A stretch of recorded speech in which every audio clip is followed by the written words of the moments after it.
처음에 제가 생각했던 제목이 이제 평화 감수성과 예술에다가 이제 그것이 좀 글을 쓰는 가운데 좀 더 이제 얘기가 좀 심화된다고 그럴까? 이러면서 이제 내 안의 영성 평화를 위하여 뭐 이런 쪽으로 이렇게 나가게 됐어요. 근데 사실은 뭐 같은 흐름이에요. 이제 영성 평화라는 거는 이제 영성, 그것은 본성, 인간이 갖고 있는 본성, 어머니 뱃속에서부터 나와서 어머니와 아이가 교감하면서 생기는 가장 진한 사랑의 본성이 있지 않습니까? 그 본성적인 감성이 사실은 인간에게는 가장 어떤 제일 깊은 원형의 감성이에요. 그 본성이 있고 그 이제 집단 무의식의 세계로까지 이제 내려가는 것이죠. 그리고 이제 나와서 생기면서 이제 형성되는 이제 문화, 그게 이제 MEM이라고 그래갖고 밈인데 그 문화에서 형성되는 게 이제 제일 초기적인 감성 문화가 이제 형성이 되어지고 그 청소년기, 뭐 청년기, 장년기를 거치면서 이제 형성되는 감성 속에 이제 지성의 옷이 이제 입혀지는 것이죠. 공부를 하면서 이성적으로 단련되고 사회의 질서 속에서 세상을 이제 보다 조직적으로 보게 되는 그런 사고를 갖게 되는데, 인류가 뭐 정도의 차이는 있지만은 이러한 이 성질, 인간의 성질들을 다 갖춰 가요. 그러면서 맨 마지막에 거치는 것이 이 세 가지의 성질을 관통하고 통존하고 있는 것이 영성입니다. 영성.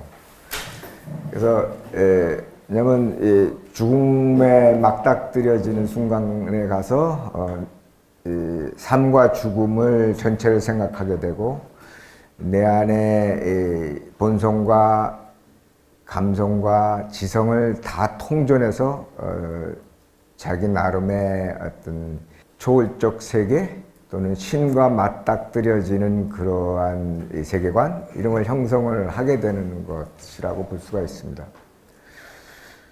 어쨌든 우리는 인간에게는 그런 네 가지 성질을 다 갖추고 있는데 평화가 그 중에서 가장 영성 중에서도 가장 우리가 그 안에서 이 가치를 가지고 이게 지향하는 인간의 어떤 네 가지 성질 속에 다 나타나고 있는 부분이에요.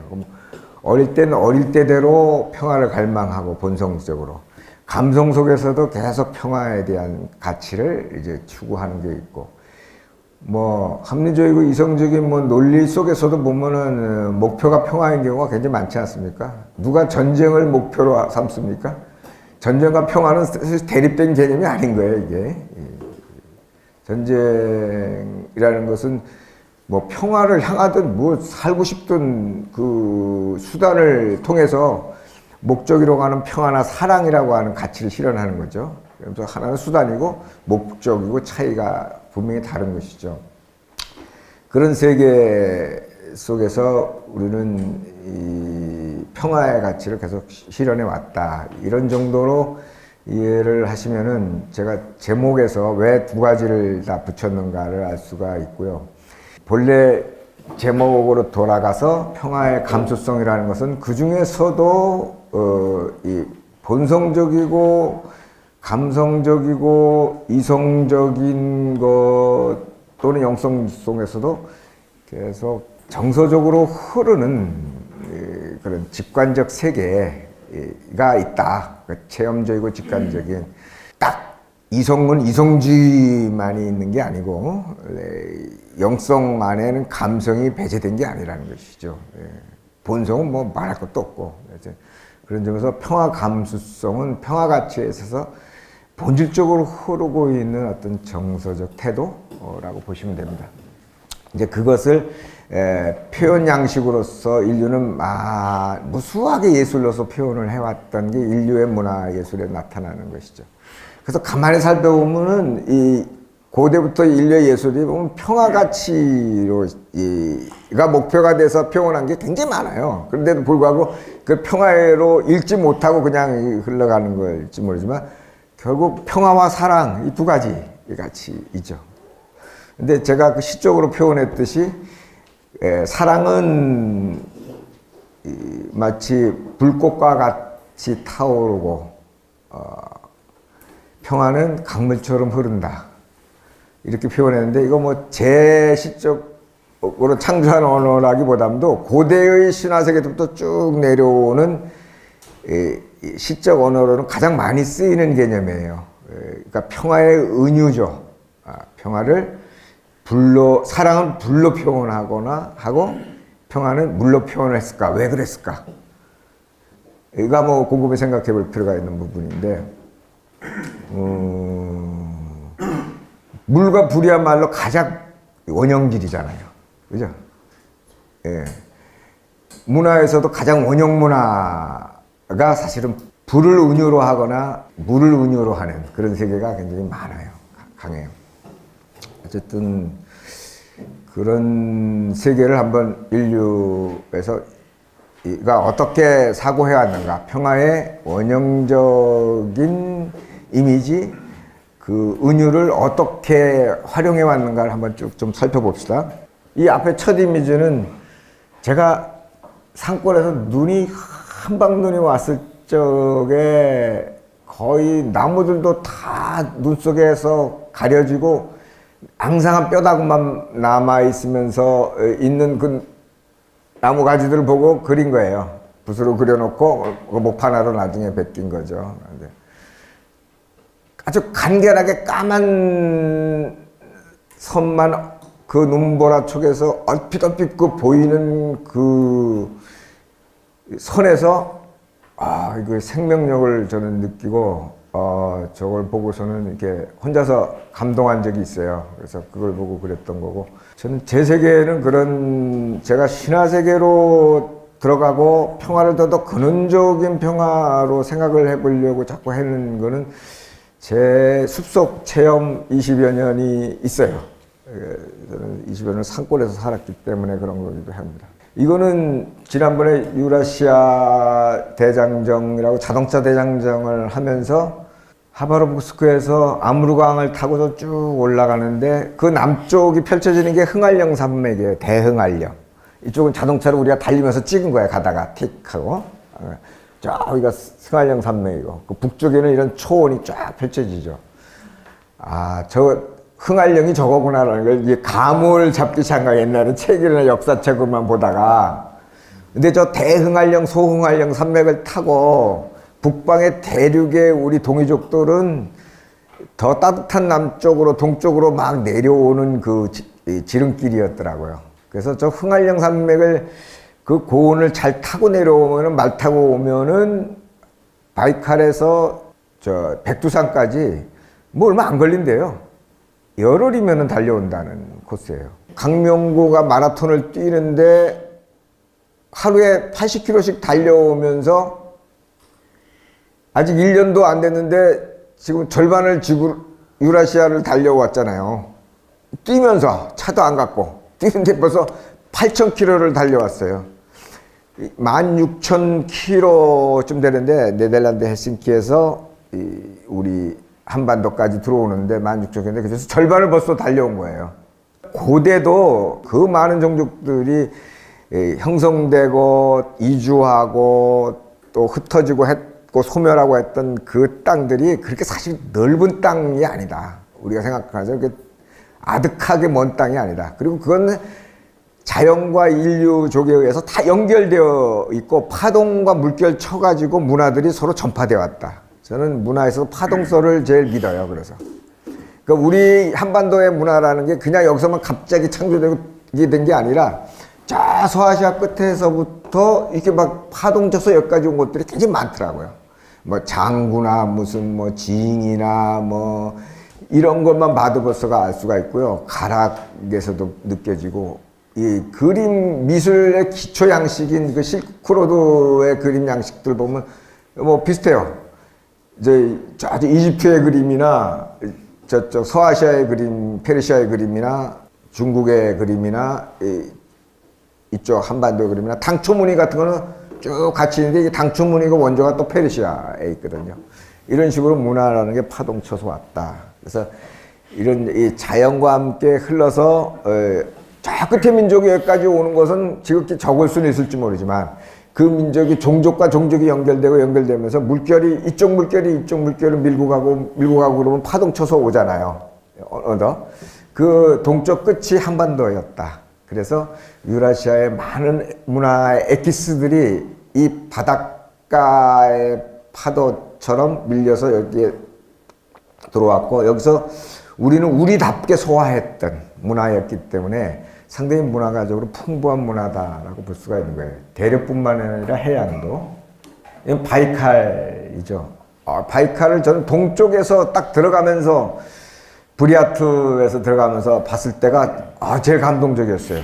오히려 이르쿠츠크에서 비행기를 내려가지고 뭐 이렇게 들어가는 바이칼보다 이쪽에서 아무르를 타고서 달려서 그 아무르의 시원인 바이칼에 딱 가는 순간에 갑자기 바다를 보는 거예요. 이거는 강도 아니고 호수도 아니다. 이건 바다다. 바다 맞다. 이런 느낌이거든요. 이 거대한 육지의 바다가 딱 나타나는데, 어머니 강이요, 어머니 호수요, 뭐 이런 말도 하세요. 어머니 바다. 이런 말로 이게 탄성이 질려지더라고요. 그래서 그 자리에서 저희가 그때 같이 수신제죠, 일종의 바이칼 이 어머니 호수에 제가 거기도 바다를 어머니 바다라고 부르는 거예요. 바이칼이 어머니 바다라는 뜻이에요. 또 거기도. 그러니까 이게 왜 우리는 그 거대한 대지와 물을 옛날부터 왜 어머니에 은유했을까? 이것도 가만히 한번 생각해 보세요. 왜 어머니로 은유했지? 그 많은 인류가? 비슷해요. 저 인디안들도 보면은 어머니 돼지요. 그러면 시가 있잖아요. 어머니 돼지를 함부로 하지 마라. 더럽히지 마라. 그들은 다 어머니 돼지가 낳은 동포다. 생명의 동포다. 우리는 하나다. 이러면서 어떻게 어머니 이 땅을 우리 보고 팔라고 하느냐. 어머니를 어떻게 팔리는 거야. 양키들이 와서 땅 내놓으라 우리하고 흥정하자 이럴 때 어떻게 팔 수가 있냐 어머니를 이러는 이미지. 이게 고대의 인류족이 공통적으로 갖고 있는 거예요. 근데 이게 이상하게 인류가 이게 건방져져 갖고 인류가 자기 반성 없이 호모루렌스라고 그러죠. 이기적 인간중심주의, 번역하면 이기적 인간중심주의인 거예요. 이게 호모루렌스가. 그런 사고로서 이 지구를 보니까 아주 오만한 인간중심주의가 강해진 게 오늘날 서구 문명인 거예요. 그러면서 딱 이원론으로 나눠가지고 갈라치기 하면서 이때까지 계속 싸움을 걸어온 거 아닙니까? 어쨌든 그런 대지와 강은 평화의 이미지인 어머니 이미지에서 왔다. 이거는 고대 신석기 시대부터 형성된 이미지다. 이 얘기를 일단 먼저 해두고 가겠습니다. 왜 그런지는 좀 이따 근거를 댈게요. 여기 바로 나오네. 제가 이런 여신상인데요. 이 여신상을 굉장히 많이 봤어요. 발칸 쪽에서 나온 것들도 많이 보고, 그리스 쪽에서 나왔던 것들도 많이, 그건 직접 가서 본 적도 있고 그렇고, 이거는 모스크바 박물관 갔을 적에 박물관에 갑자기 30개를 봤어요, 한꺼번에. 근데 이게 기원전 3000년, 4000년 전에 나온 걸 얘기하는 거예요. 그러면 어때? 이때가 신석기 시대. 이때 신석기 시대에 여신 문화가 형성이 돼요. 여신 문명이. 그 여신 문명에는 세 가지 공통점이 나와요. 하나는 자기가 먹는 생활 속에서 이미 영성이 늘 일상화되어 있어요. 그래서 사냥할 때도 제사 지내고 사냥 나가고 사냥에서 돌아와서도 제사 지내잖아요. 그러니까 사냥이 곧 제사인 시대예요. 밥이 곧 제사인 시대예요. 그렇기 때문에 그릇도 술토해 본 그릇이 보면 그 안에 제기이면서 생활 그릇이 같이 동시에 있어요. 이게 철기 시대 때는 이게 분리돼 버리거든요. 어떻게 제기에다 감히 밥그릇으로 사용하냐 이래갖고 이걸 분리해 버리는데 그 시절에는 생활 자체가 영성이고 어머니 이 대지를 신앙으로 모시고 있기 때문에 그런 거예요.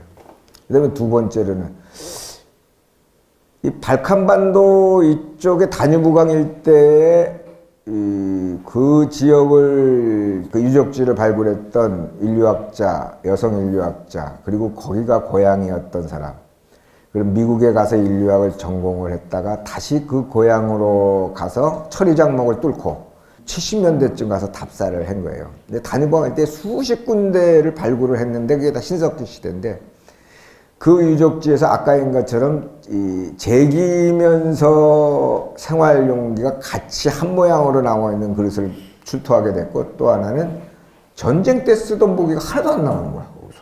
BC 5000년부터 1500년대까지 거의 그때에 걸친 건데, 요즘 분석해보면 다 나오잖아요, 이게. 전쟁 때 쓰던 무기 하나도 안 나오는 거예요. 그래서 아, 장구한 평화의 시대였구나를 이제를 보고서에 써요. 그럴 수밖에 없는 게 아직 철기가 안 나왔을 때니까. 네.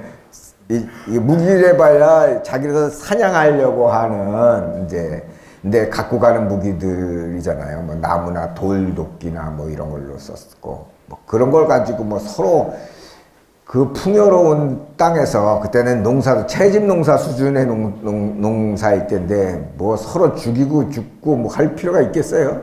부족 중심의 시족, 좀 큰 부족 중심의 나라일 텐데, 그런 데 살았으니까 전쟁도 할 필요 없었던 시죠.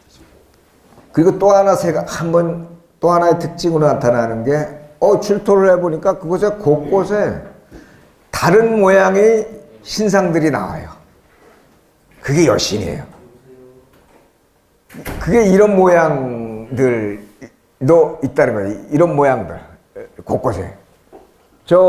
눈이 4개라는 것 자체는 굉장히 초월적인 신성이 있다는 걸 표현을 해요.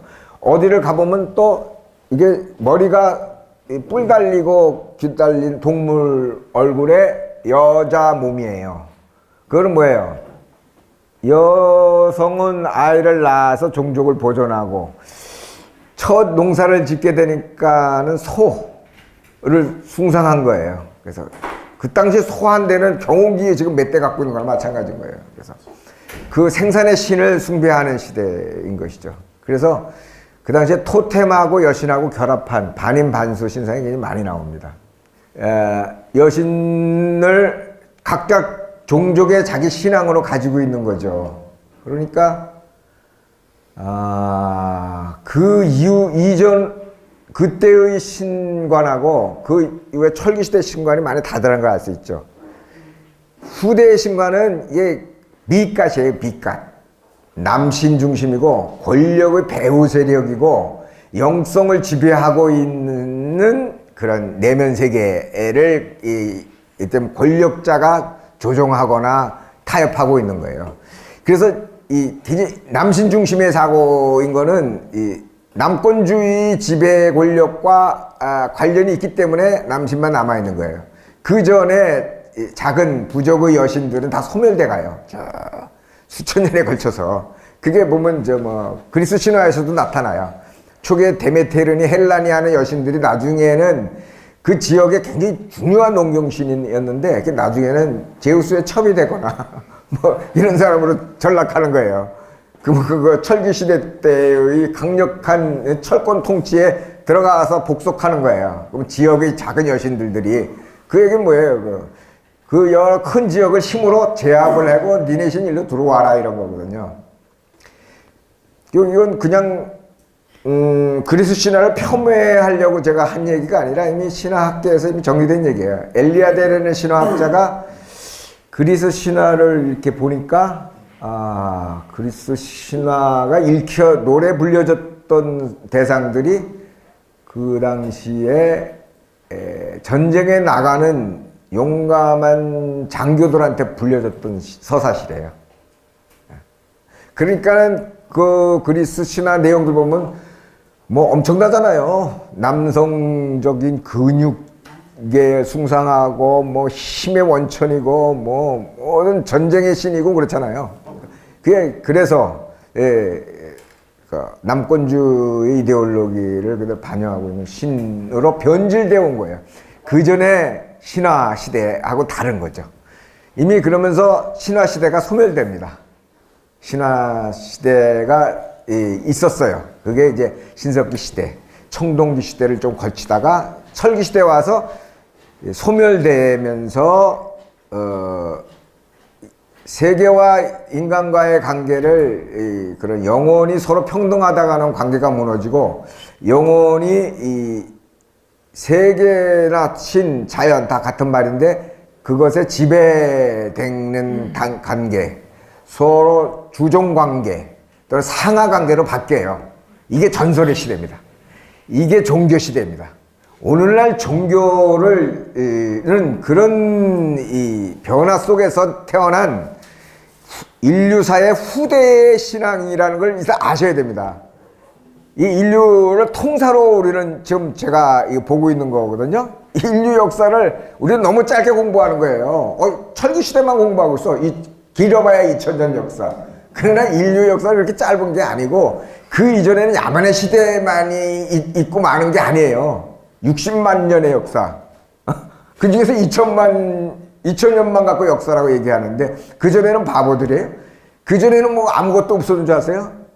그 전에 이미 이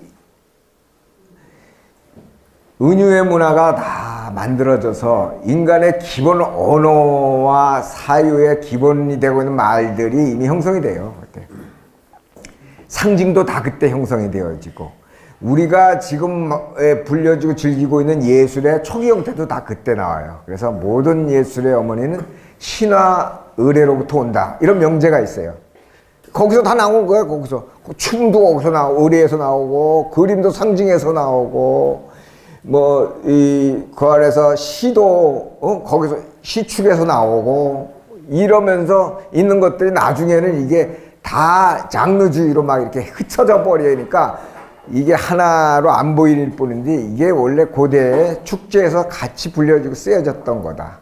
신을 찬양하고 그리고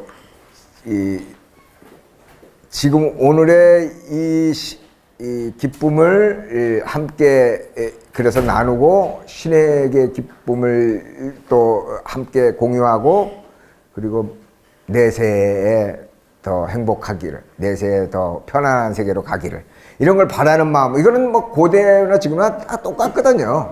기본 틀이거든요. 이제 그런 것을 고대 인류가 다 이미 만들어 왔다.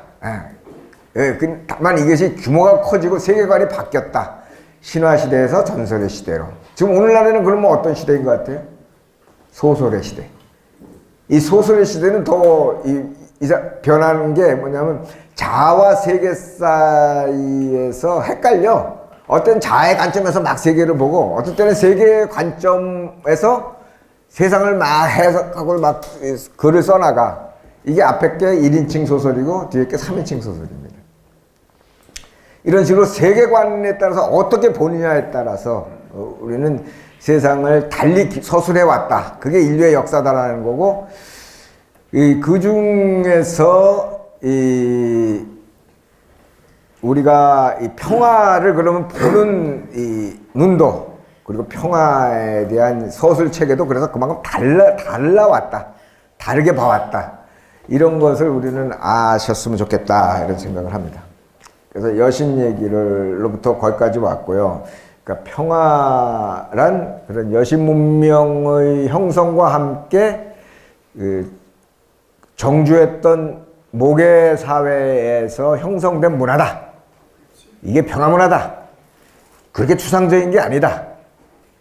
우리가 불을 펴놓고 어머니가 끓여준 죽을 앞에 두고 오손도손 나눠 먹었던 그 안온한 이 평화 마음. 이게 인류 DNA에 있어요. 예. 그때 남정네들은 전쟁하러 나가고 사냥하러 나가고 안 돌아온 사람 투생이에요. 그게 불안하니까 여인들이 정주하면서 이제 당신 혼자 나갔다 와. 나는 여기서 애를 키우고 대대손손 이 애라도 보존해갖고 평화로 유지해야 된다라는 마음이 절절했기 때문에 정주 문화의 시작은 여성들이 했다. 이거 뭐 인류학의 고전이에요. 제가 뻥 튀는 게 아니고 그러면서 평화라는 건 형성돼 왔다라는 거예요. 그러니까 그럼 그걸 다시 한번 지금 와서 오늘날 반추해 보자는 것이죠. 예? 평화를 얘기하는데 지금 남자들이 떠들고 있잖아요. 예? 원래 근본이 여성한테서 문화에서 온 건데 오손도손 문화인데 뭐 쥐들끼리 전쟁해놓고 쥐들끼리 전쟁 멈추고 협정하자 그러는 걸 평화래. 이게 무슨 평화야? 이건 잠정적인 전쟁 금지일 뿐이지 이게 평화가 아니에요. 그런 점에서 저는 자꾸 그런 데서부터 자꾸 평화를 다시 봐야 된다라는 거예요. 오늘날 같은 이런 식의 이제 근대 국가주의 내에서의 평화관으로 계속 가면요, 계속 평화라는 이름을 앞으로는 내세우면서 뒤로는 전쟁이나 하고 약탈이나 하고 자원이나 착취합니다. 그래서 오늘날 대륙을 향한 평화의 길을 어떻게 바라볼 것인가, 이런 부분에서 이런 자원 약탈과 그야말로 이 소수민족에 대한 억압과 그런 이 자본에 의한 노동의 착취와 이런 것들이 번번이 일어날 텐데, 이런 부분들을 우리는 근본적 평화의 관점에서 어떻게 바라볼 것인가, 이런 숙제도 남아있다, 이걸 좀 생각하고 싶습니다. 어쨌든 이것도 대륙에 가다가 만난 건데, 이건 토템 문화를 좀 보여주려고 한 건데, 이게 자세히 보면요, 이게 녹석이에요. 돌로 세운 이제 그 술록인데, 죽은 자들을 옛날에 앞에다가 녹석을 세워가지고 이게 영혼을 하늘로 보냈어요. 술록을 키우는 부족들이 그랬어요. 망구석 같은 건데, 거기 새긴 걸 보면은 나르는 술록이야. 하늘을 막 날아가. 그래갖고 제가 저기 유라시아 대장정 초기에 2005년제 할 때 제가 그 문장을 따다가 했잖아요. 그게 돌에 새겨져 있는 나르는 술록이에요. 그래서 술록의 뿔이 막 휘날리잖아. 막 휘날리면서 가는 거. 평생 술록과 벗하면서 살고, 술록의 고기를 먹고, 술록의 우유를 빨아먹고, 술록의 옷을 입고, 술록으로 집을 지어고 살았으니까, 뭐 술록과 뭐 거의 영혼의 그런 생활을 같이 한 거 아닙니까? 그러니까 죽어서도 나는 술록을 타고 하늘로 간다, 이라는 문화를 갖고 있는 게 고대의 에벤키나 어엉크나 우리의 고대 자손이라고도 추정을 하는 주체역 교수의 이론인데, 저도 거기에 일정 동조를 하는 편인데, 그 문화권이 이 고대의 천선 문화예요. 하늘로 술록을 타고 내려왔으니까 하늘로 돌아간다. 나 돌아가리라 하는 게 이게 하늘로 술록 타고 돌아가는 거예요.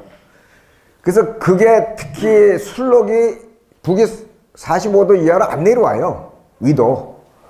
추운 데서 이놈들이 이끼만 먹고 가기 때문에 얼음 캐면서 이끼만 먹어요. 그게 되게 좋아해요. 술록 이끼라고 있어요. 그것만 먹고 가기 때문에 그걸 쫓아다니는 게 그 술록 유목부족이에요.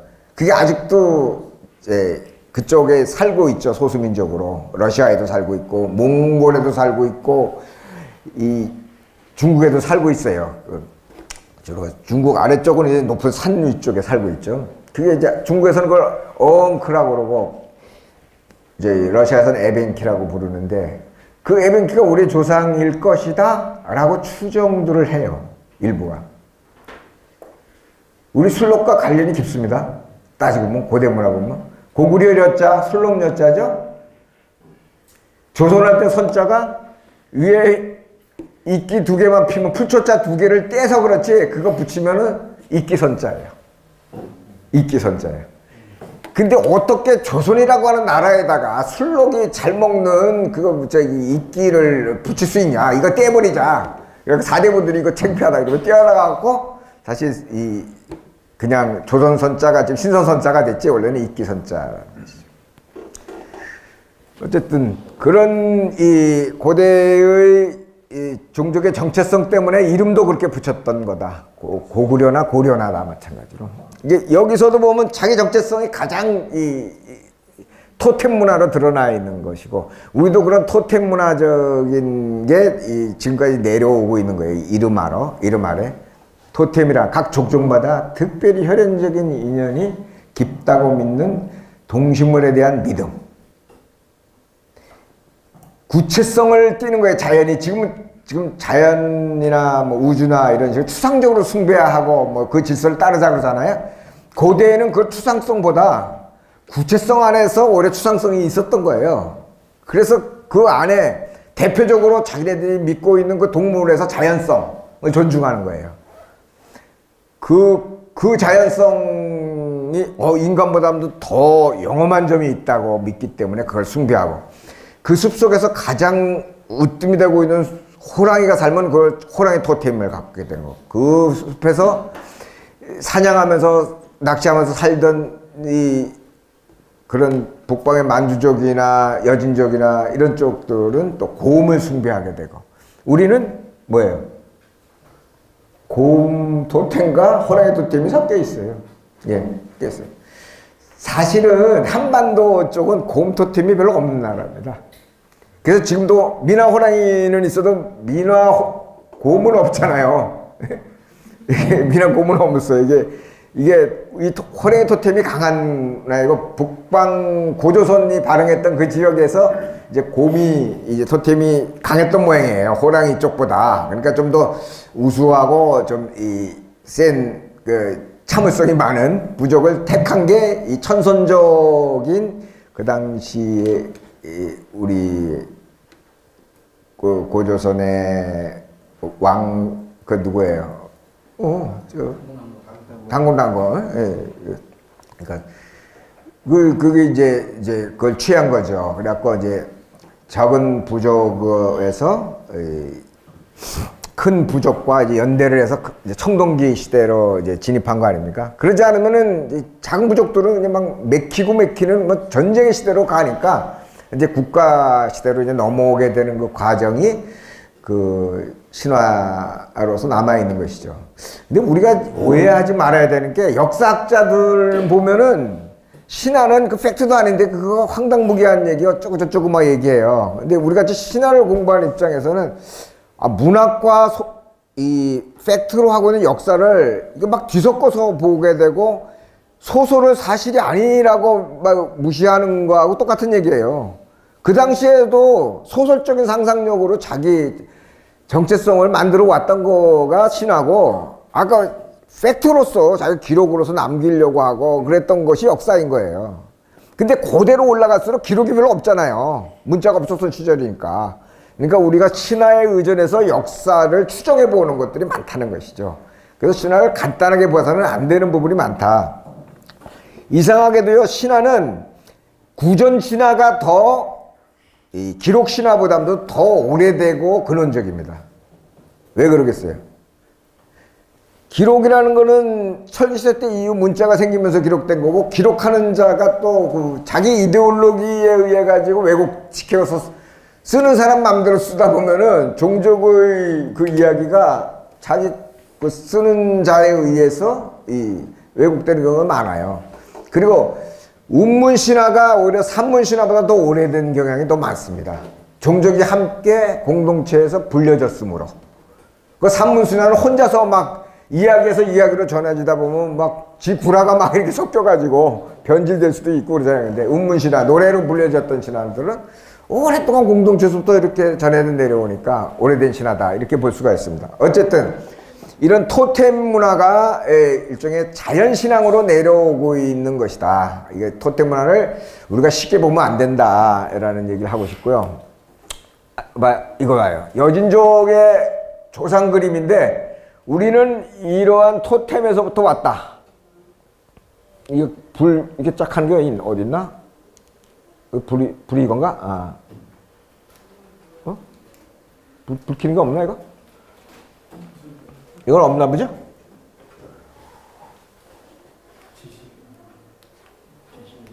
여기 있다. 요게 그쪽의 용이에요. 근데 이 용이라는 거는 중국에서 뭐 자기네들이 화족들이 개발한 용도 있지만은 곳곳의 용들이 굉장히 다양하게 있었어요. 그 토템의 초월적 상징인 거예요. 그러니까 어떤 토템을 갖고 있냐에 따라서 그걸 더 초월적으로 만들어서 지들이 막 날개를 붙여. 어떻게 보면 어떤 곰에다가 날개 붙인 용도 봤어요. 예. 네. 그런 용 알아요? 예, 예. 그게 용이래, 거기서. 그러니까, 그래서, 우리 용에 대한 관념을 이렇게 너무, 이게 중국 애들이 이걸 완전히 황제율로 이렇게 정리한 것만 자꾸 보시면 안 돼. 그리고 그 용도 초기에 이렇게 올라가 보면, 이건 정재석 교수가 한 말인데, 용의 가장 오래된 고대 이미지는 양쯔강의 악어에서 나왔대. 네? 악어. 양쯔강의 악어. 그렇게 초월적인 게 아니에요, 원래. 약간 지금 비슷하잖아요. 예? 예. 약간 거기다가 이제 뭐 구름 타여놓고 여기다가 뿔을 좀 달아가지고 사슴 모양도 내고 뭐 이런 게 차이가 나지. 이거 초월적인 동물에서 이제 그 토템 신앙들을 이렇게 가져왔다는 거. 그게 이제 그 종족의 정체성으로서 내려오는 거예요. 그래서 토템은 그 종족의 이름표가 돼요. 고대에는. 그래서 우리는 곰족이다. 우리는 호랑이족이다. 게르만은 늑대가 하고 화족들은 아까 얘기한 용전이니까 악어였겠지. 그게 이제 그렇게 가는 거죠.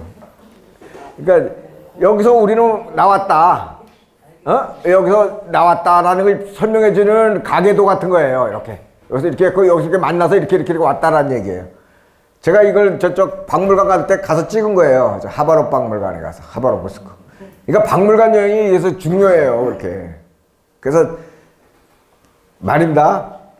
연해주에서 자동차로 달려가지고 하바롭스크로 하고 하바롭스크에서 아무르강을 쭉 타고 그냥 자동차로만 달리면요, 자연과 소련이 만들어놓은 도시만 보여요.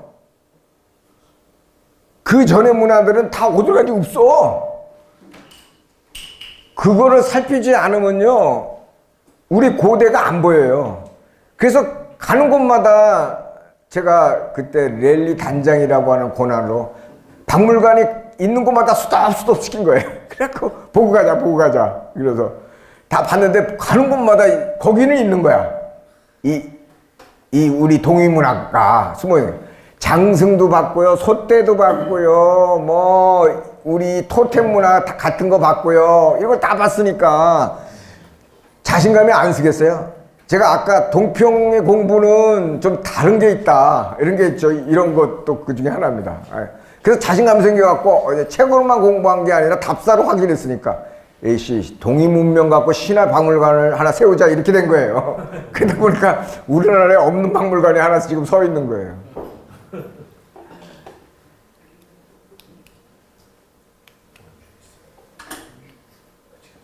이제 30분 남았네요.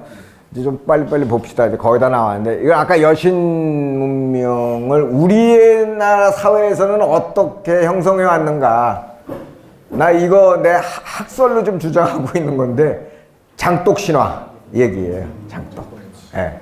장독을 이거 무슨 뭐 조선 말기 때나 아낙네들이 미신처럼 빌고 있는 거다, 이따위 소리는 이거 개나발이에요. 이게 아니에요.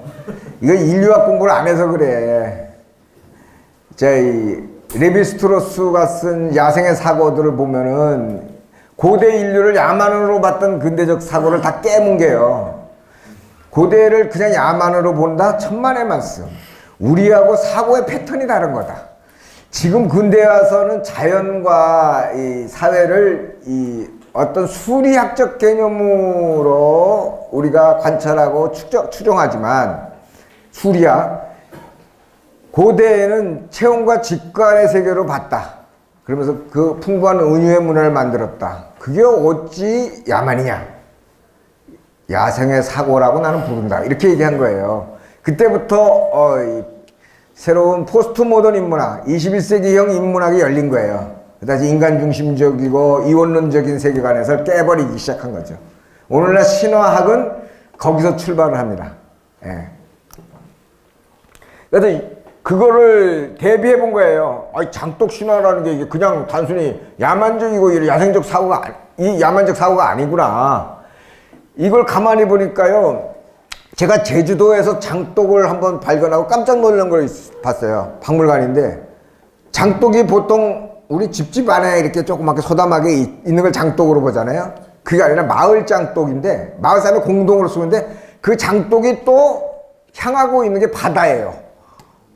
바다 앞에 그냥 딱하니 쫙 있는 장독인데 그리고 마치 재단같이 서 있는데 아 그거 보는 순간 마을 장독이 저렇게 크고 자연을 향해 있는 걸 보고 아 느낌이 오는 거예요. 그 풍부한 해산물 갖고 젓갈 함께 부족은 만들었을 것이고 그걸 함께 나누어 먹기 위해서 저렇게 재단에다가 숙성시키는 그 과정이 자연의 이 섭리를 따르고 자연의 질서를 따르는 행위 그 자체를 신앙화한 거예요. 그 많은 부족들이 먹는 가장 소중한 음식물의 저장고인데 얼마나 제일 소중한 거잖아요. 그러한 이 자연이 숙성시켜주는 토템, 이제 자연물이 토템이라고 그랬잖아요. 그 특별히 인연을 가지고 있다고 믿는 그 동식물의 토템, 그 토템 신앙에서 제례하고 기도하는 게 그게 장독의례예요. 그 장독의례가 마지막에는 마을도 쪼그라들고 그 집집마다 아낙네들이 이걸 계속 이어가고 싶은 마음에 집집마다 그 장독 안에서 자기 집안 잘 되고 새끼 잘 되길 바라고 남편 무사 귀환을 빌고 그랬던 거죠. 우리는 그런 이 토템 신앙에서 왔다. 이 정도로만 알고 이 얘기만 하면 저 길어지는데 여기까지만 할게요. 아 이게 이제 그 왜 마을 신화가 이런 마을에 이렇게 깃들어 있는가를 내가 이 그림 도해로 그려놓은 거예요. 하도 신화미술관에서 이걸 입체적으로 설명하려니까 차라리 그리자 그래갖고 이게 신화가 마을이 보면 대개가 앞내 뒷산이잖아요. 이 전형적인 마을 구조인데 이 안에 보면 당산목 신화 이거는 자연을 대표하는 우주목이라는 뜻이에요. 이게 당숲이라고 그래갖고 때로 있는 당나무가 있기도 해요. 자연을 대표하고 있는 토템인 거예요. 식물 토템이죠. 근데 물신화 있죠. 물과 산을 굉장히 숭배하잖아요. 옛날부터 어머니 마음, 어머니를 물로 은유하듯이. 그리고 산에는 나무꾼과 선녀, 우리 동네도 있어요. 선녀탕이. 이게 천손신화가 민관형으로 내려오고 있다는 걸 알 수가 있죠. 이 산림신화는 그 집집마다 있는 장독이라든가 부엌이라든가 집에 성주신이라든가 마당신이라든가 심지어는 장독 치과까지 다니면서 신성함을 확인하고 다니고 여기서 큰 탈이 없이 우리 집안이 다 편안한 터가 되기를 기원하는 그런 의례를 해요. 뭐가? 지신발비로. 이 지신발비가 일종의 이런 신성한 지대라는 걸 다시 확인하면서 세속의 시대이지만 또한 신성한 성속이 이려한 이런 이론적인 이 관점을 가지고 있었던 곳이 마을인 것이죠. 평소에는 그냥 뭐 생활하는 목동고름 치고 애들 놀고 그러는 마당이지만 1년에 한 번씩 꼭 확인을 하는 게 지신발비인 거예요. 그게 정초에 하죠. 우리 정대호 선생이 그걸 잊지 않으려고 매번 대보름 때 되면 이제 계속 하는 거죠. 어쨌든 이런 것들을 다니면서 이 신성한 지대를 다니면서 돌아다니면서 하는 거예요. 왜냐하면 이게 모아서 한꺼번에 한 군데다가 놓고 여긴 신성지대라고 하지는 않으니까. 근데 기독교 문화, 서구 시오니즘 문화는 그렇게 발달한 거예요. 아, 여기 성지는 여기 한 곳에다 모아. 도시야 가운데다. 그거 나머지는 속지야. 아, 신이 다 창조했어. 이리고 신 앞에서 이제 기도하게 하면서 성속을 분리해버리는 거죠. 쫙. 근데 원래 성속은 원래 이려하다고 보는 게 아시아적 세계관이에요. 아시아적 세계관. 범신주의라고 그래, 그걸. 그럼 자, 이제 정리합시다. 세 가지 다 얘기했습니다. 유라시아에 있어서 신화적 사고의 세 가지 특징이 우리는 볼 수가 있어요. 하나는 토테미즘이 강하다. 또 하나는 조상 숭배 문화가 강하다. 그리고 또 하나는 이 자연과 내가 일치하고 있다고 하는 무라동포주의가 강하다. 이 세 가지 특징을 볼 수가 있습니다. 그리고 그 자연 안에 신성함을 깃들고 있어서 신성성, 영원성이 있다라고 보는 범신주의가 강해요. 그 다음에 이 세 가지, 네 가지 특징을 우리가 유라시아에서 이해하고 갈 때만이 평화적인 교류가 가능해요. 그래서 얘기하는 거예요. 평화교류라는 건 문화다원주의가 그래서 유라시아를 갈 적에는 반드시 준비하고 가야 된다. 남의 문화에 대한 존경 없이 거기 가갖고 우리 거 가서 성교만 하려고 들고 니네들은 악마라고 보고 악의 축이라고 보고 이런 식으로 하면 전쟁하자는 것밖에 더 돼요. 그러니까 그런 방식이 아닌 문화다원주의적 관점으로 이제 가야 된다. 이거는 제 얘기도 아니고 이미 저희 유엔에서 이미 생태종 다양성을 20년 전에 선언했고요. 유네스코에서. 그거 이어서 바로 문화종 다양성 선언을 해요. 유엔에서. 그게 21세기의 인문 세계예요. 자, 그 다음. 이것도 낙타. 이게 가다가 좋아서 내가 하나 찍은 건데, 2009년도에. 낙타나 술록을 보면 그래서 술록이 사람을 끌고 다니는 건지, 사람이 술록을 끌고 다니는 건지를 모르겠어요. 그 초기의 유목은 이렇게 동물들이 끌고 가요. 지가 먹이 찾아서 가는 대로 인간은 쫓아가야 되는 거야.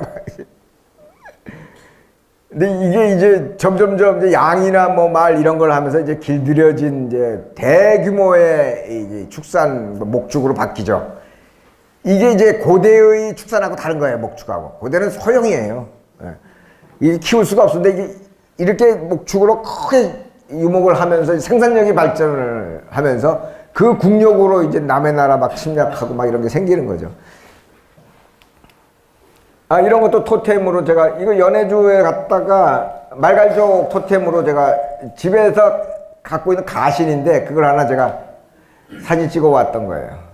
그 박물관에 또 있길래 내가 곰이에요. 곰의 발톱을 이제 목걸이로 걸었고 여진족이나 말갈족은 이런 토템을 가지고 있습니다. 이거 술록 토템인데 이거 하바르쿠스크 암각화에서 찍은 건데 이 암각화에 나오는 이 술록의 이미지가 우리 쪽에 이쪽에 뭐예요? 을주군 암각화 있죠? 그거랑 같아요. 문화권이 고대에는. 그러니까 이쪽에 북방 거기서부터 이 동해안을 타고 백두대간을 타고 이 남쪽 을주 이 부산 이 일대까지 원래 고대는 같은 문화권이었어요. 그걸 예맹문화권이라고 그래요. 예맹문.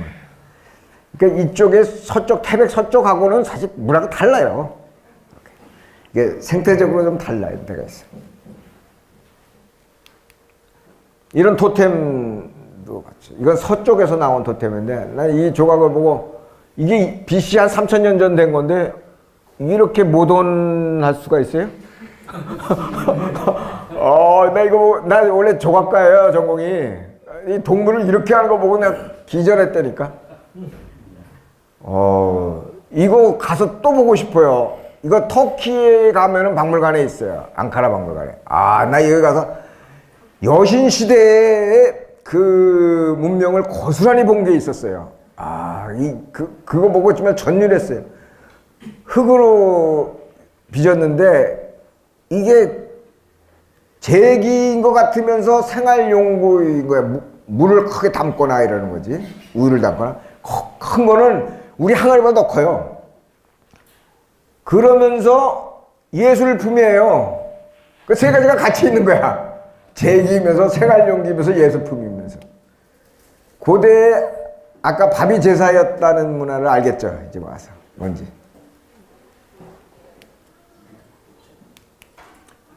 이건 이쪽 인디안 문화 쪽인데 인디안 문화 쪽도 우리랑 비슷하다는 걸 같다는 걸 보여주려고 한 거예요. 토템성이 강해요. 여기도 조상 숭배 강하고. 예. 이거 인간과 동물의 합치잖아요. 이거 이런 형태의 반인반수가 신화 상징으로 많이 나오는데 서양에서는 동물이 결합하는 것을 후대에 점점 오면서 이게 철기시대 초기 형태에 나타나는 건데 악마로 축출하려고 들어요. 그래서 왜 기독교가 보면 용을 갖다 막 이렇게 작살내고 막 이런 그림들 봤죠. 토템을 막 작살내고 막 이러면서 이제 막 하는 건데 이쪽은 용인이 무슨 이제 동물들을 그렇게 작살내는 그림 고대 거 있나 보세요. 없어요. 오히려 동물과 인간을 합치시키면서 더 위대한 신성으로 만들어버려요. 이게 고대 우리 동아시아나 아시아 쪽의 세계관이에요. 자연과 인간의 합의 사상이 그렇게 상징으로 나타나 있는 거예요. 곳곳에 보면 지금 보면 아우 이상한 그 무슨 저런 동물 괴물 같은 게 있나 이렇게 얘기할지 모르지만 이게 세계관의 차이인 거야. 이쪽은 자연과 인간의 조화, 합일 이것을 더 완벽한 세계로 본 거고 그쪽은 인간 중심주의가 그때부터 싹트기 시작한 거야. 그래서 그림 세계에서도 상징에서도 그게 고스란히 나타나 있다 이렇게 보시면 돼요. 이것도 하버럽쿠스 박물관에서 제가 본 거예요. 요거 장승이잖아요. 우리 말갈족이나 여준족 같은 데 보면 장승이요 이렇게 칼을 들고 있어. 소떼는 뭐 거의 비슷한데 앞에 장승이 칼을 들고 있어. 공동체를 지키는 그냥 무사적인 그런 힘을 갖고 있다라는 걸 보여줘요. 여기서. 하여튼 비슷하면서 좀 다른 측면도 이렇게 있습니다. 폿대는 같고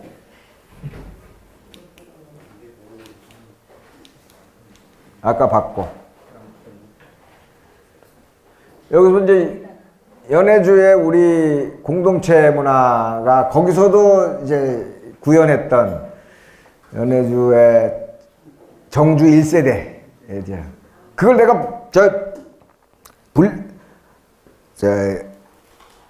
블라디보스토크의 전쟁박물관에 가서 딱 이 사진을 발견하고 내가 찍어서 배포한 사람입니다. 제일 처음으로 동평에서 이거 누가 배포했는지 모르고 막 이렇게 알고 있죠. 이거 제가 그 조그만 사진이 하나 있는 걸 보고서는 그냥 흔들리는 뒷칼을 움직이지 않게 갖고 찍어서 만든 건데 이게 초기의 모습이에요. 가족 사랑이 절절하게 느껴지지 않아요? 여인이 지 아이들 이 잡아주고 있어, 저 엄마가. 이 잡아주고 있어. 그러면서 초기에 집 뭐 그냥 그러니까 헛간같이 만들어가지고 여기서 같이 살았던 것들을 볼 수가 있잖아요. 그리고 3대가 같이 살고 있잖아요. 할아버지에서부터 손자까지. 이게 초기 이민자의 우리 모습을 그대로 보여주고 있어요. 그래서 참 귀한 사진이다 생각을 했습니다.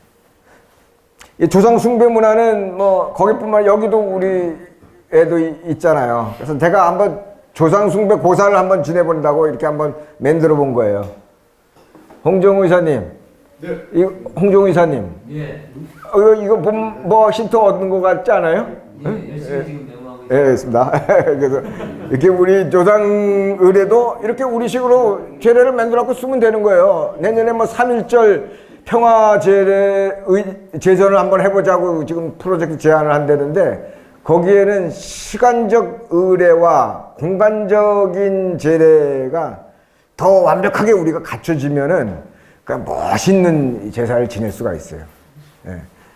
여기에는 뭐 유교제, 불교제, 뭐 기독교래, 뭐 우리 굿 이런 거 따질 것도 없어. 그냥 우리식 그냥 만들고 가면 돼 그냥. 그렇죠. 창조적인 제전 문화를 만들자는 거죠. 주전자는 좀 아닙니다. 주전자는 좀 아니에요. 주전자가 안 어울린다. 네. 오른쪽에 있는 동물은 뭐예요? 아, 요거요? 네. 어느 거? 오른쪽. 아, 두꺼비. 두꺼비고. 두꺼비도 이거 이제 이 토템 문화로 강했어요. 되게 농사를 짓고 있는 곳에서는 이 토템 숭배로 오랫동안 내려와요. 우리 동네도 보면 섬광이에요. 섬광. 섬광이 두꺼비 섬자야. 두꺼비가 물을 좋아, 풍부한 물을 좋아 속에서 살고 거기서 알을 많이 낳잖아요. 그러니까 다산과 이 물, 을 상징해요.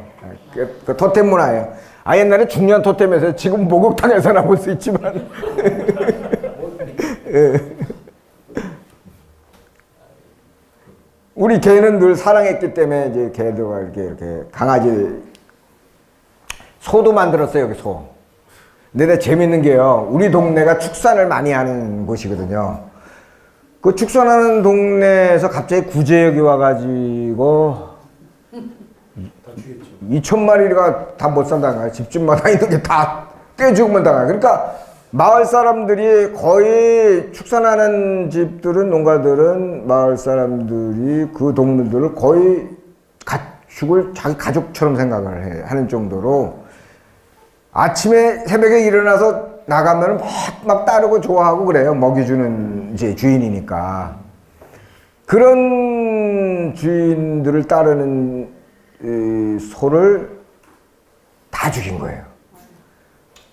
주인이 참만 못하잖아요. 그러니까 이 도살꾼들이 돼가고 공무원들이 그 축산과 도살 하는 사람들한테 그 사람이 오면은 동물들이 우리에서 쫙쫙 도망가 버려. 벌써 피 냄새를 알고 알아.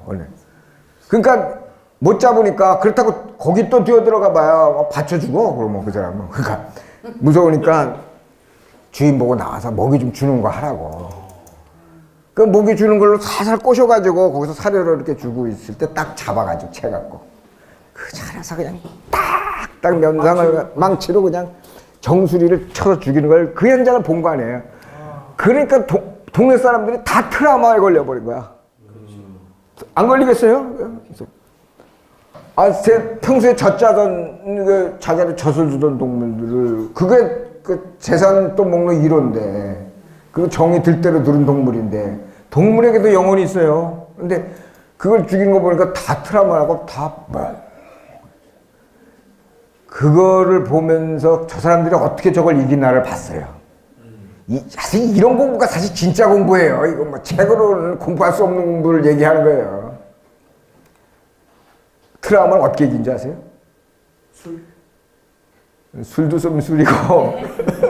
맞아. 집집마다 두 가지예요. 집집마다 다 집에 있지 않고 마을에 가면 다 모여. 같이 공동생활해. 거기서 같이 밥 해 먹고, 거기서 화투 치고, 거기서 놀고. 그러니까 옛날 대가족으로 돌아가 버린 거예요. 거기서. 그러니까 다른 상념이 적기가 될 수 없게 되는 거지 뭐. 그 공동체의 그 강력한 힘으로 트라우마를 이겨내는 거예요. 나 힘을 인디안의 키바 얘기하면 또 길어지는데, 거기서도 봤어요. 그 집단 공동체 힘이, 트라우마가 어떻게 이겨지는가. 그리고 또 하나는 제사. 그 많은 소돼지를 다 묻은 걸 저 아랫역에 밭인 데다 다 묻었거든요. 포크레인으로 그 사람들이 와서 다 묻어놓으시고, 가스도 이제 빼게끔 해서 갖고, 뭐 썩은 물은 또 도랑으로 안 들어가게 또 비닐로 이렇게 이렇게 밑에다 쳤단 말이에요. 그래갖고 막 완전히 그 안에서 부패될 때까지 그대로 놔두게 되는 거야. 묻었다고 해서 그 사람들 마음이 편겠어요? 이건 제사를 지내야 된대. 그래서 제사 지내러 거기 가는데 나보고 좀 도와달라고, 농부 하나가, 나랑 친한 농부가, 하고 있잖아. 그 제사를 어떻게 지내지? 가서 소도 없는 데 가서 소 제사를. 알았어. 내가 소를 한 마리 구운 거를 가지고 갈게. 저 만드는 소를 갖고 가갖고 이게 소거든. 그 앞에서 제사 지내는데, 그 상징이라는 게 이런 거구나라는 걸 알았어요. 그 앞에서 소한테 먹이던 여물들 있죠. 다 자기네 푸대 사료도 놓고, 사료는 평소에 먹는 좀 싸구려잖아요. 소여물 좋은 거, 명절달에 주는 거, 이런 것들을 그냥 찹쌀밥 이런 거, 그런 거까지 해서 다 밥을 얹혀서 이렇게 제사를 지내는 거 보고, 그리고 나서 거기서 그 노인네들이 절을 하면서 우는 걸 봤어요. 울면서 소에 대하고 얘기한 넋두리 하는 거야. 그러면서 그래서 제사의 원형이라는 게 저런구나 라는 거 알았어요. 그때. 그 제사는, 그러니까 진짜 제사를 할 줄 아는 사람이 하는 거야. 그리고 결국 제사의 목적은 뭐야 그래갖고 산자가 위안을 받는 거잖아요. 예, 예. 뭐 죽었는데 뭐 그 영혼이 있는지 없는지 그거 뭐 알지 못하지만 결국 자기가 위안이 되는 거야 그게. 그럼 오늘날 아까 3.1절에 7천 명? 몇 명이 죽었다고? 7만 명? 7,500명. 뭐 공식적으로 기록에 남아있는 것만 해도 500명인데 그걸 지금 그렇게 우리 동아시아가 뭐 조상숭배가 강하다가 오는 문화가 내려오는데 아직까지 제사 한번 제대로 안 지낸 문화가 이게 뭐예요? 예? 이렇게 반문해 볼 수 있는 거예요. 이 우리에 있어서 평화라는 것은 그래서 이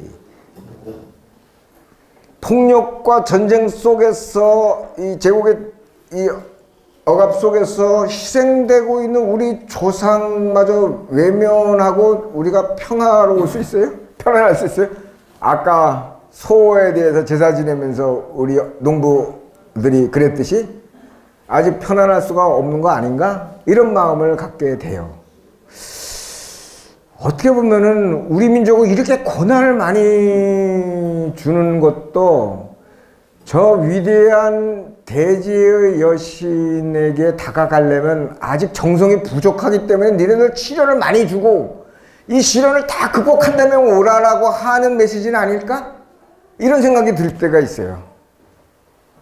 그 대지의 여신이 내 숨결이 그렇게 쉽게 열릴까? 이 망가진 지구를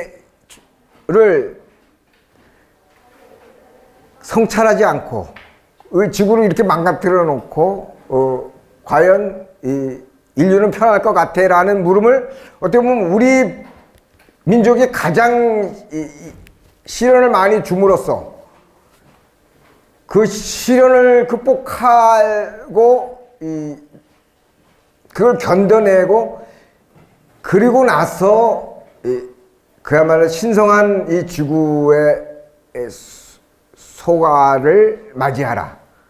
이런 뜻으로 도 이해가 돼요. 신화적 사고로 본다면. 기독교에서도 그런 이제 사고가 있죠. 어쨌든. 아까 얘기를 세 가지 했죠. 유라시아 신화적 사고의 특징, 자연의 신성한 힘, 토테미즘, 조상숭배. 그 다음에 이제 여기에서 이제 샤만하고 다니면서 확인한 것들 얘기해요. 이건 몽골, 홉스콜 갔을 때 샤만하고 같이 대화하다 보니까 우리 굿하고 구조적으로 다 같아요. 아, 샤머니즘 문화권이구나. 샤머니즘 문화권은 아까 얘기한 것처럼 세 가지 특징을 다 가지고 있구나. 똑같이. 라는 걸 확인했던 겁니다. 거기서 그래서 바이칼 가서 2005년도에 가서 굿도 같이 해보고요. 우리 굿하고 거기 샤만들하고 같이 합굿을 해본 적이 있습니다. 이거 어디 여자들 같아요? 아시아 여자는 맞죠? 근데 어디 여자 같아요? 아니, 몽골이 제일 비슷하네. 몽골 쪽 제일 위쪽 브리아트. 브리아트 갔더니 갑자기 이쪽에서는 인종 청소를 해갖고 동쪽 끝에서는 없잖아요. 거의 아시아인들이 거의 뭐 인종 박물관처럼 노랑머리에 키 큰 코 큰 여자들이 많은데 그쪽 가니까 갑자기 한 60%가 아시아인들이 쫙 나오는데 반갑더라고요. 이런 여자들이 막 멋을 부리면서 막 다니는 거야. 막 자기 멋을 한껏 부리잖아요, 그냥. 그때 여름이라서 특히 여자들은 아랫도리를 잘 드러내고 있고 남자들은 위통을 드러내고 다니더라고요. 시베리아쪽에 가보면 그런 게 참 볼만해요. 여름에 가보면 남자들은 우통 가시하면서 다니고요. 여자는 짧은 미니 스커트 핫팬츠 입고 막 다니고 그래. 그때 되면 이제 햇빛을 또 쬐야 될 때니까 더 그러고. 그래서 태양 숭배가 강해요, 이쪽에. 이것도 제사로서 옛날에 한번 이건 이제 북에 나 유일하게 올라간 데가 금강산이야. 금강산 가갖고 통일 제례를 한번 한 적이 있어요. 이게 노무현 정부 시절인가 그럴 거예요. 그때 통일 회원도 가지고 가서 하자고 그러는 단체가 있어갖고 부천 시민단체랑 가서 한 적이 있었어요. 그게 남북한에 만나는 게 뭐 그렇게 복잡하게 얘기하지 말라. 무슨 그냥 어머니와 아들이 분단돼서 이별했다가 다시 만나는 마음으로 뭐요? 이래갖고 남북한이 남녘 북녘 사람들이 만나는 걸로 그린 게 통일해온도예요. 제가 통일을 주제로 해서 가장 호소력 있는 그림인 것 같아요. 아직까지도 이게 그래도 내 그림 중에서 가장 많이 알려진 거 보면은. 아까 뭐 장독비나리 얘기, 이걸로 제가 유화를 한번 그려본 적이 있습니다.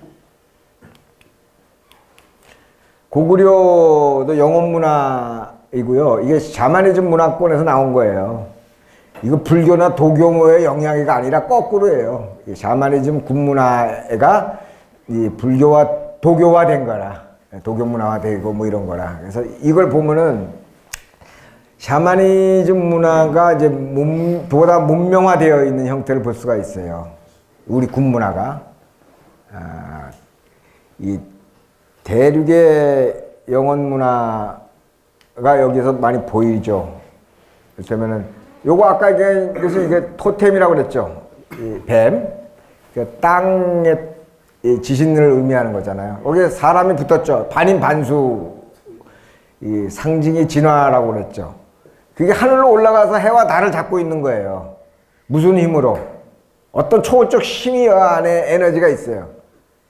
이거예요. 날개옷. 날개옷은 뭐예요? 천사, 신선, 선녀. 다 몇 산자의 사람이 몇 쓰죠? 이 선녀 문화예요. 신선 문화.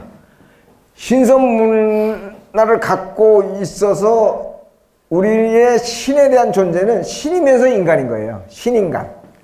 신선은 날개옷을 벗으면 인간인 거고 날개옷을 입으면 초월자가 되는 거예요. 그래서 선녀가 하늘에서 내려와서 날개옷을 벗고 목욕하다가 잃어버려갖고 못 올라가잖아요. 그래갖고 세속의 부인이 돼서 결혼해서 살잖아요. 그랬다가 하도 이상해서 남편한테 물어보니까는 그거 내가 감췄어. 그거 한번 보여줄래? 그럼 보고 한번 내가 맞나? 지금 뚱뚱해져갖고 있더니 홀라당에 애 데리고 올라가 버렸어. 이런 문화. 옷을 벗으면은 속인이 되고 입으면은 신선이 되는. 예, 이 천선족의 문화인데 이게 고대에는 새예요. 새를 통해서 메신저가 있어갖고 이 지상의 것을 천손의 조상으로 알리고 전달하고 그런 메신저 역할을 했는데 이게 더 문명화되면서 옷이 된 거예요. 그 옷이 날개 옷을 입고 하는 게 신선 문화이다. 이게 고구려 문화의 백미다. 이걸 입은 자들이 문화 영웅이에요. 이게 문화 영웅이 따로 있는 게 아니라. 여기 봐봐요. 이거 불을 만드는 사람, 네? 음악을 연주하는 사람, 글씨를 쓰는 사람, 이런 그 당시에는 새로운 문명인들, 이런 문화 영웅들을 찬미한 거예요. 문화 영웅이라는 개념은 이제 인류학에서 많이 쓰는 개념입니다. 이 얘기하면 끝이 없는데, 시간도 다 돼가고. 갑시다. 이건 알겠죠? 제가 연해주 가서 2003년도에 갔다가 고려인 강제 이주 그림을 하나 그린 건데, 여기서도 느낀 게 아까 우리의 평화운동은 아까 가족 공동체와 혈연 공동체 갖고 있는 본성적 성질과 그 다음에 그 아픔, 절절한 아픔과 그걸 승화시키려고 하는 감성과 그 다음에 그것을 역사를 냉철하게 바라보는 지성적 성찰과 이게 다 필요하다라는 느낌을 이때도 가졌어요. 자, 저는 다시 그 눈을 향해서 가끔가다 제 텅 빈 숲을 향해서 걸어가는 걸 잘합니다. 지금도 어지러운 이 도시 세계에서 막 살다가 집에 가면 일단 숲속에 들어가고 싶은 유혹이 강해요. 제 작전 바로 뒤가 숲이니까 그냥 훅 들어가 버려요. 그러면서 이 근원으로부터의 성찰이 뭔가라는 걸 숲에서 저는 배우는 게 많아요. 그래서 이런 숲을 찬미하는 그림을 그렸고요. 이거는 우리 김정은 국장하고 같이 DMZ 평화공원 제전을 이렇게 만들 수 있다라고 하면서 제 조각 갖고 설치 조각을 시청 앞에서 한 적이 있어요. 이거 저 평화 제전을 할 적에도 한번 이걸 좀 고려해 보시면 좋을 것 같아요. 설치 미술로 재미있을 거예요. 디무지를 뭐 크게 생각할 거 없어. 그냥 철조망, 녹슨 철조망으로 이렇게 쳐놓고 그 안에서 있는 생태 평화의 모습 보여주고 그 철조망에 찢겨진 우리 군복이나 철모나 이런 걸 되게 더 걸어놓고 거기서 새로운 상념에 젖어보는 거. 그 재미있는 제전이 될 것 같다 이런 생각이 들어요. 뭐 재단이라는 게 뭐 별거냐라는 거지. 그러니까 재단을 너무 엄숙주의로 생각하지 말자 뭐 이런 것도 있고.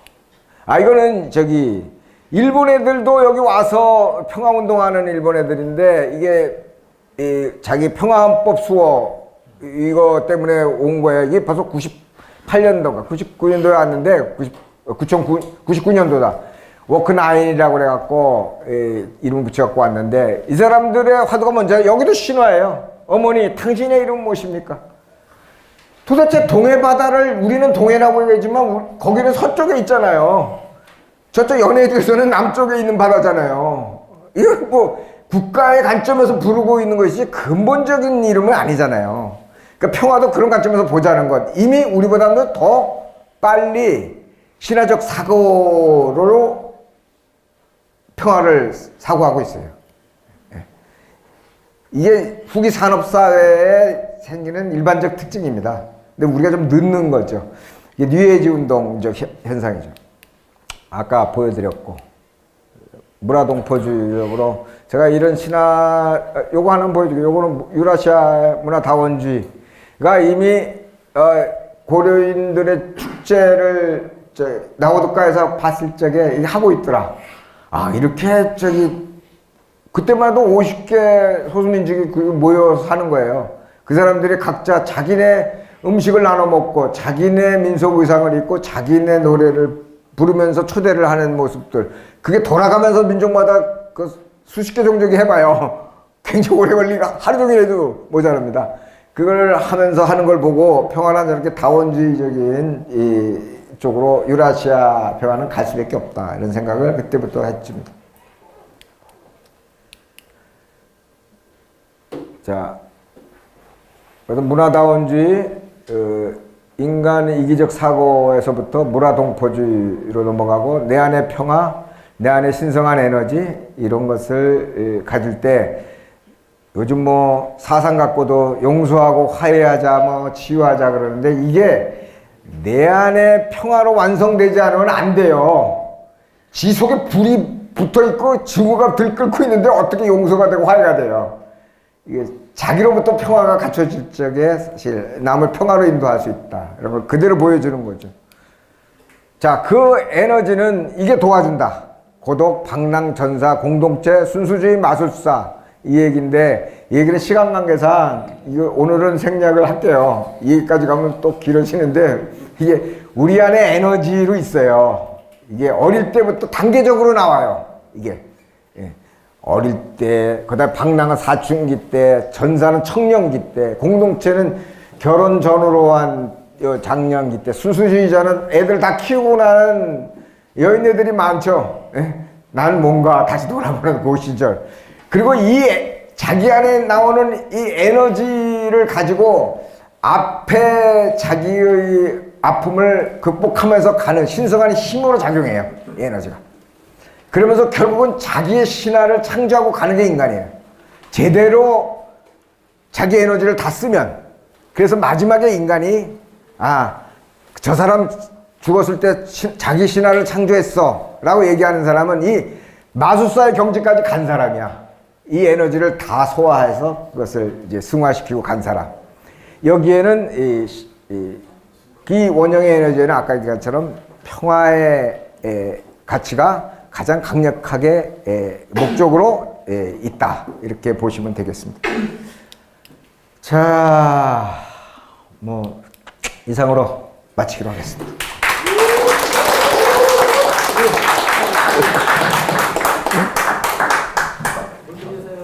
잠깐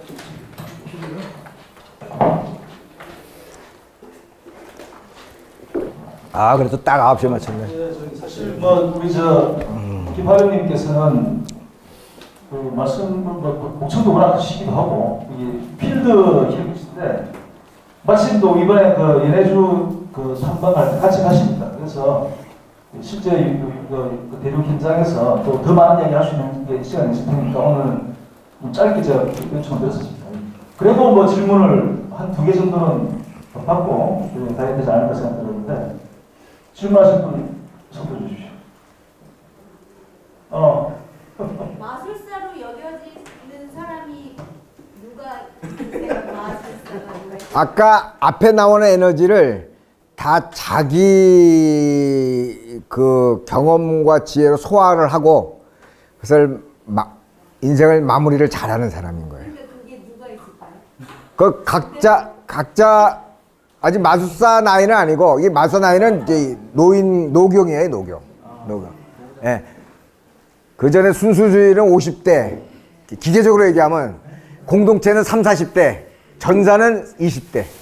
왜 20대가 왜 데모 잘하고 그러느냐면 전사 에너지가 강해서 그래요. 예.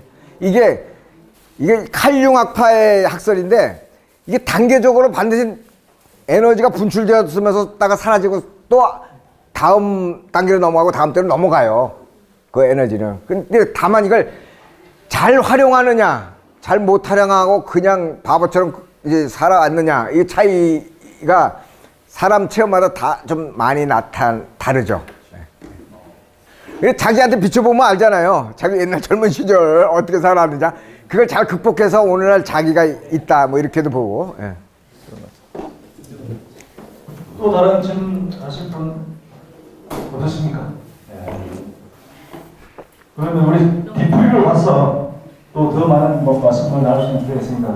제가 조금 전에 그 카톡에다가 여의도한 그 약도를 보내드렸거든요. 무슨 말씀드리면 우리 저기 요 덕성이들 나가자마자 왼쪽 끼고 담벼락 따라 쭉 약한 100m 가면 여유당이라고 하는 식당이 있습니다. 지하에 있거든요. 네, 그렇게 하도록 하고요.